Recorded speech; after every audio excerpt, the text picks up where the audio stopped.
listening to I Love Old Time Radio with your host, Virtual Vinny.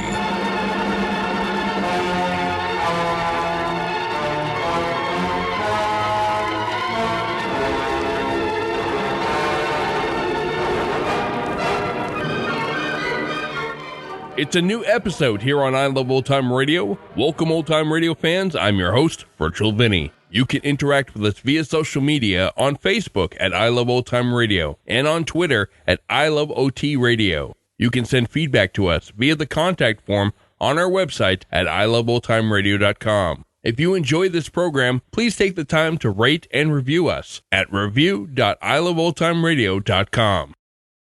I Love Old Time Radio produces a new show every Monday through Friday, each day with a different theme. It's Thursday, and that must mean Lights Out. This episode originally aired on April 20th, 1943, and it's called Kill. Arch Oboler's Lights Out, everybody.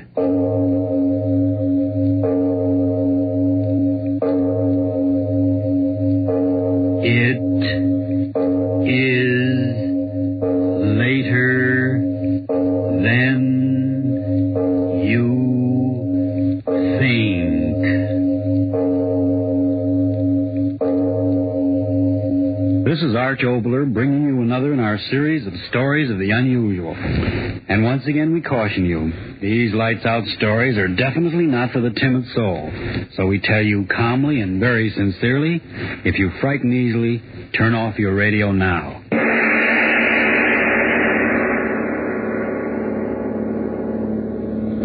The voice you are about to hear is that of the thoughts of one Darrell Hall, accused murderer. He sits in a courtroom awaiting the return of a jury which is to decide whether he is to live or die. And as he waits, the thoughts in his mind seethe and swirl, seethe and guilty, not guilty, guilty, not guilty. Oh, why don't I stop thinking those words? Words those jurymen are saying. He's guilty. He's not guilty. He's guilty. Not guilty. No, guilty. No, I've not got to guilty. stop thinking of Guilty. what's going on in that room. The jurymen, I've got to stop thinking of them. I've got to keep my head clear. I've got to figure things out. When did all this start? Yes, I remember. That night Wayne and I were sitting in my room talking about dreams.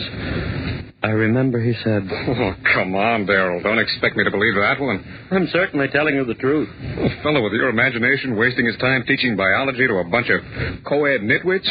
No, sir. You should be writing fiction. Well, I assure you, my dear Wayne, I've told you the truth. Here. Are you really serious? I am. You actually mean that in all your life you've never had a dream? Never. Not even when you were a child? To my knowledge, I've never had a dream in all my life. Well, how do you like that? I like it very well. I close my eyes, oblivion. And then I wake up. No nightmare hangovers, thank you. No, wait a minute, Darrell. Let me get this straight.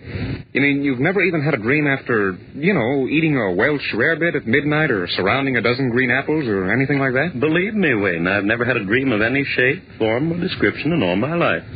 A dream to me is just a word. Something that happens to other people, but never to me. But everyone must dream. Well, just so happens that my subconscious doesn't work that way. I tell you again, I've never dreamt. Oh, what do you know about that?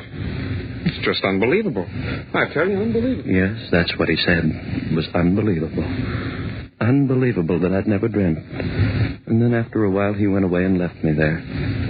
It was early evening, but I remember that somehow, strangely, I was very tired. I sat down in the easy chair. I was so tired. I closed my eyes. I slept. And then it happened. A strange murmuring in my head. Yes, that's how it started.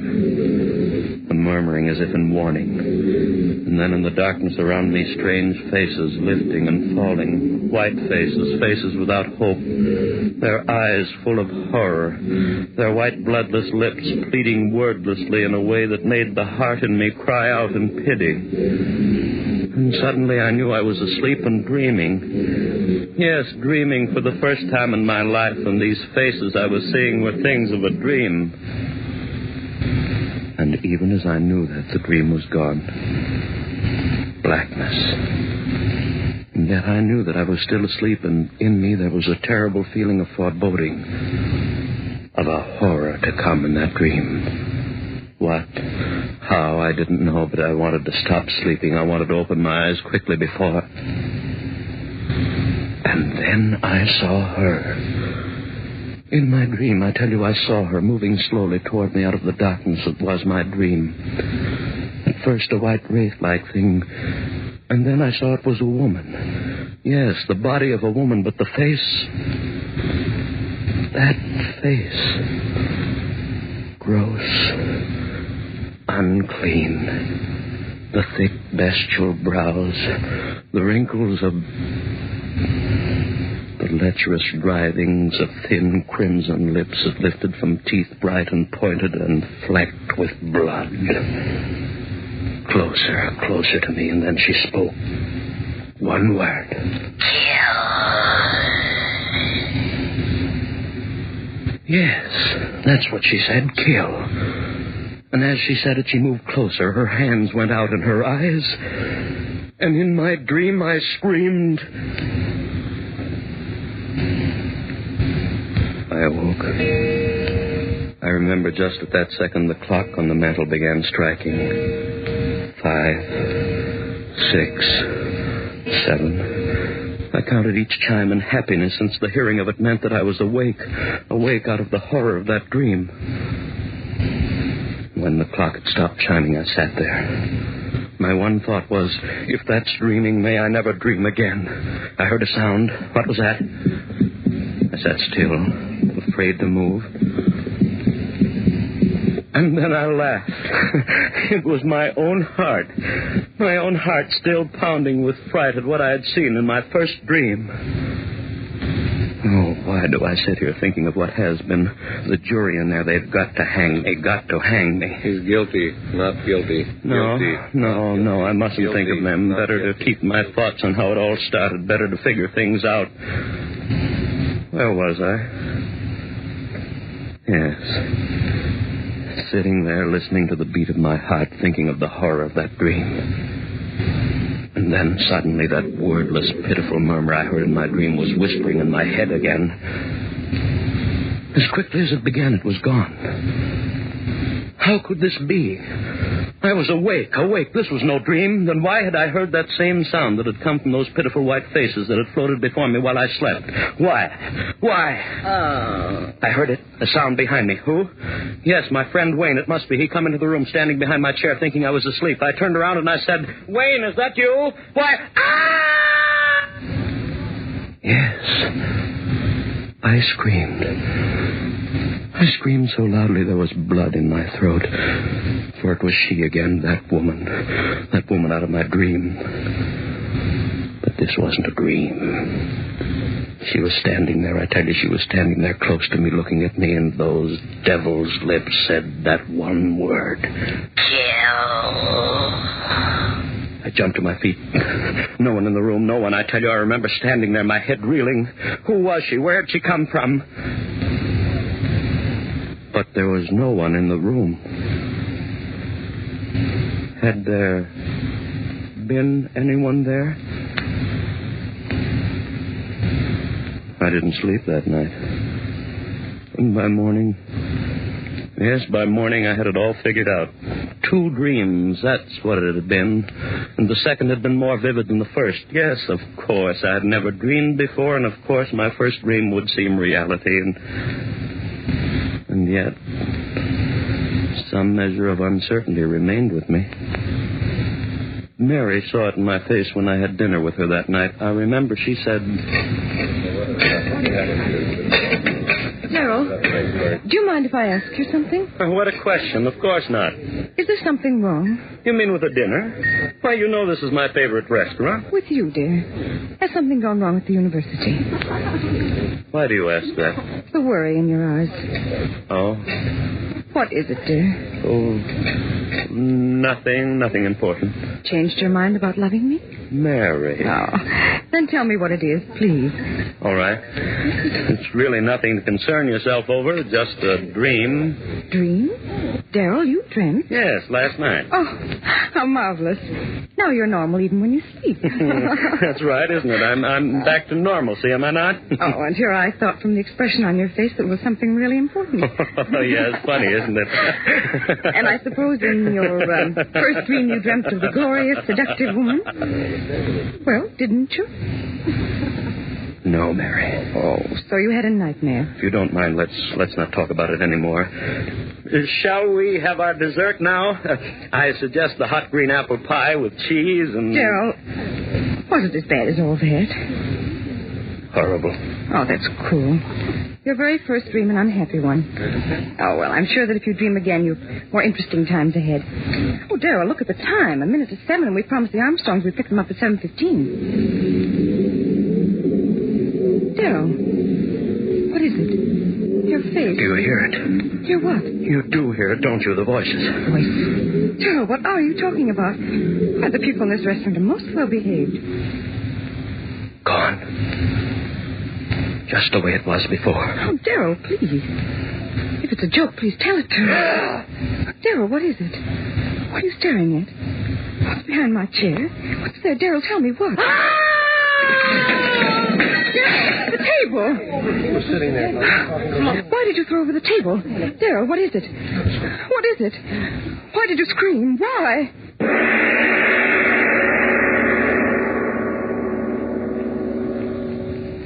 Yes, she wanted to know why I had done it. Screamed, thrown over the table. They all wanted to know. But how could I tell them? Tell them of her standing behind Mary's chair, that thing of degradation, and those lips saying, kill. I went home.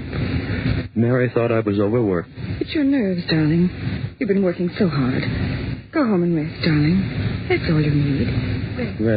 Rest. What good was rest? I had to reason things out. All my life I'd lived with reason, and now this horror. Hallucination. Yes, that was it. I had been working hard. They paid so little at the university and expected so much.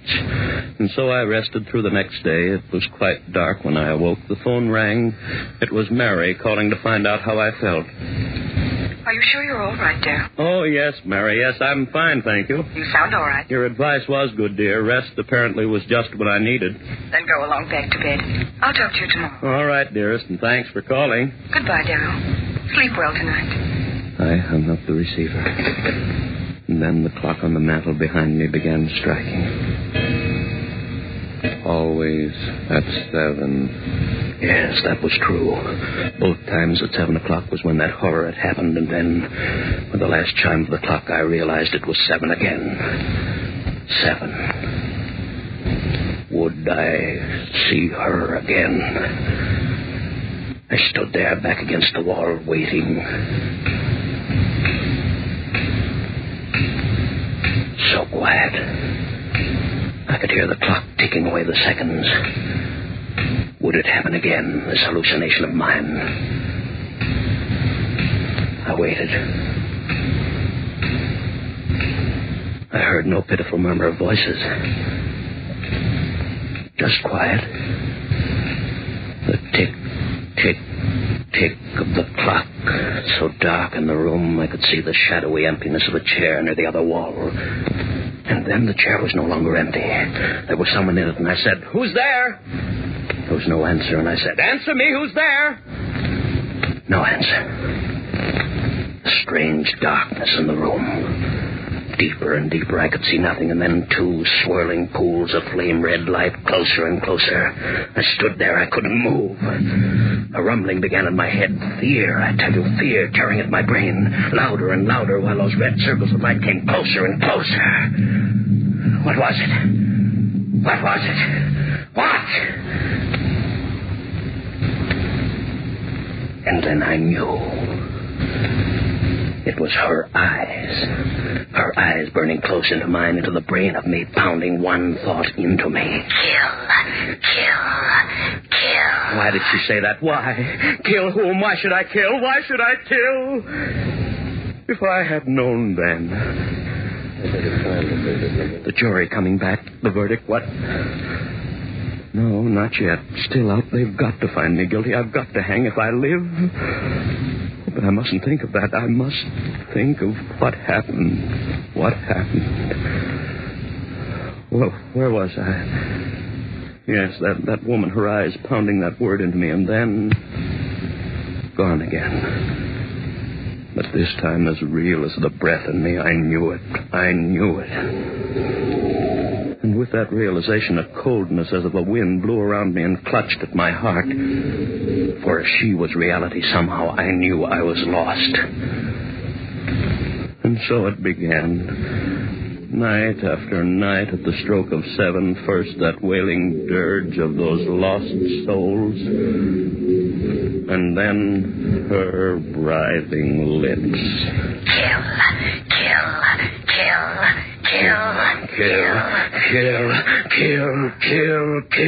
Kill.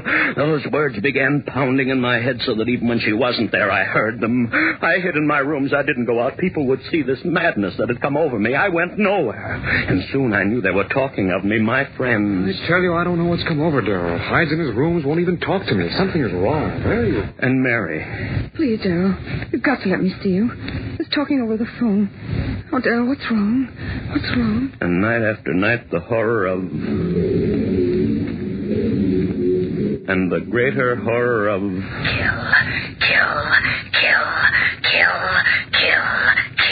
Mary pleaded with me. Darrell, if you love me, please let me see you. Talk to you. Come over to my house tonight, please, Darrell. Perhaps I can help you. Please, darling. Please. I didn't want to go, but I went. That night, perhaps she could help. Yes, help me understand the madness of those wailing voices and drifting white faces. Understand the horror of that woman and that maddening word. Mary, so understanding, so gentle, she could help me. Clear my head of the madness.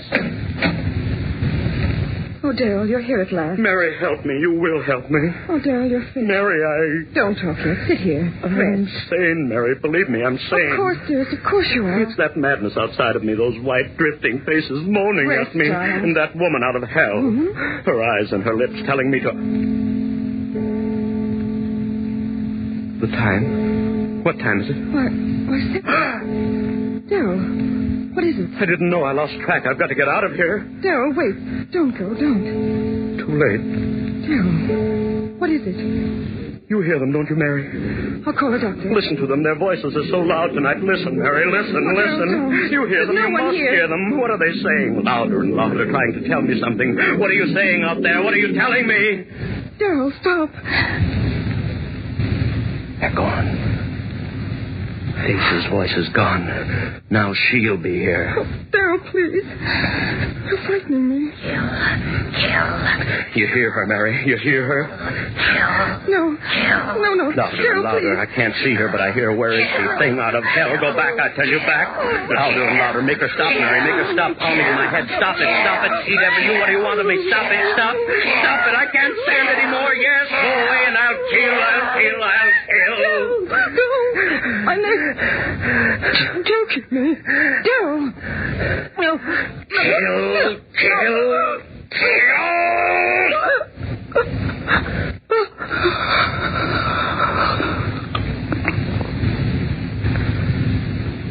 Mary.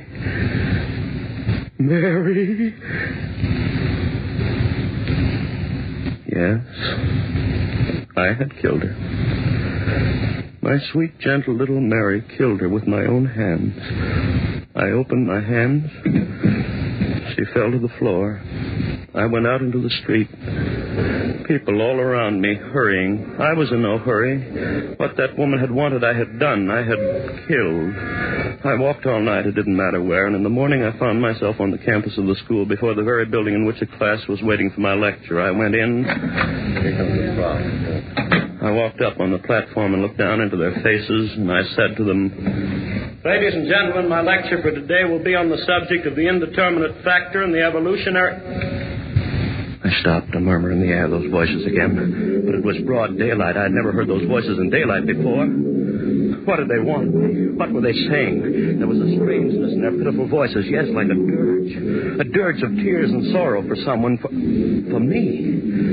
Yes, for me. And then her voice. Laughing, triumphant. And then I understood. For the first time, I understood everything. She had triumphed over me. That was why those lost souls were winning a dirge over me. I was hers. Hers forever. I turned and ran out of there like a madman. Ran, and as I ran, those voices of the damned were talking to me. You are doomed as we are doomed. As all who murder are doomed. We listened to her and murdered. Now you are one of us. No peace for those who murder. No rest through all eternity. No rest for those who murder. Through all eternity. I covered my ears with my hands as I ran. No use. I heard them. Only one hope for you, man. One hope. Expiate your crime. On the gallows. Pay for what you have done. Die on the gallows, and you shall have rest. One hope, man. One hope. So that was it. If I paid society for my crime, she would fail. I would be free of her, that thing, that essence of evil, that siren who called men to murder her so that their souls would be slaves to her for all eternity. Yes, I would pay for my crime. I ran on back to Mary's house. Yes, I would pay, and gladly with my life to have peace and the rest of oblivion. I went back into the house. Yes, Mary was still there, cold. I lifted her. Those same hands that had crushed the life out of her lifted her and carried her out into the sun. My eyes were so filled with tears that I could hardly see where I walked. People began milling around me. Hey, look at that guy. He's got a woman in his arms. Where's he carrying her? Hey, she must have fainted. No, look. She's dead. Hey, who killed her, mister? Who killed her? I did. I killed her with my own hands. I killed her, and please, I want to die for that. And then the trial. My friends, they wanted to save me. Clever attorneys, insanity commissions, and twists of the laws. But I wanted to die. I tell you, I had to die. If they set me free, if I lived and died as most men die, whose death they call a natural one, then she would have me. No, I want to hang by the neck until dead. I want that noose around my neck, the trap beneath my feet. The jailer pulls a switch. My feet dancing in air, the noose murdering me the way my hands committed murder. Oblivion. And I'd be free of that horror with the writhing lips and the blood-stained teeth. The jury, they're coming in. Guilty. They've got to find me guilty. Guilty, find me guilty. We, the jury, find the defendant guilty of murder in the first degree. Guilty! You hear that? You think the devil guilty! And they'll hang me by the neck until dead, and I'll be free of you. I'll have my peace. You failed. You dreamed. I'll pay for my crime. You'll never get me. You'll never get... Hey, he's fainted. Yeah, the defendant's fainted. Get a doctor, someone. Ambulance, call an ambulance. It's no use. This man is dead. Heart attack. Holy. And would you take a look at his face? As if he was looking at the devil himself.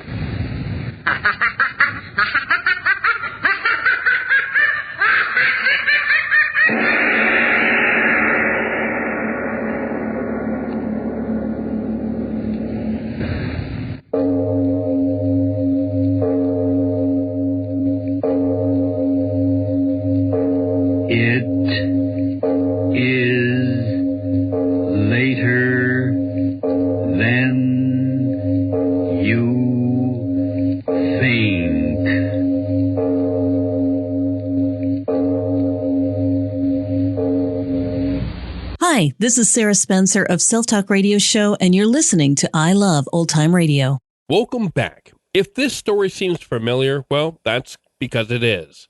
This is the same story as in episode number 9, which featured Boris Karloff as the main character. Give it a listen and tell us how you think they compare. Which one did you like better? And that's going to do it for our program. You can find I Love Old Time Radio on iTunes, the Google Play Store, Stitcher, Spotify, and on our website at iloveoldtimeradio.com. You can also listen to us on your Alexa device through TuneIn. Please take the time to rate us and leave a review as well. Like us on Facebook at I Love Old Time Radio. Follow us on Twitter at I Love OT Radio. Comments and questions can be directed to our website at iloveoldtimeradio.com. If you'd like to help support this show, you can do so at support.iloveoldtimeradio.com or by joining our Vintage Radio Club and get an extra episode a week. Tomorrow we end the week with Groucho Marx and You Bet Your Life. And join us next Thursday for some more Lights Out. For iloveoldtimeradio.com, this is Virtual Vinny signing off.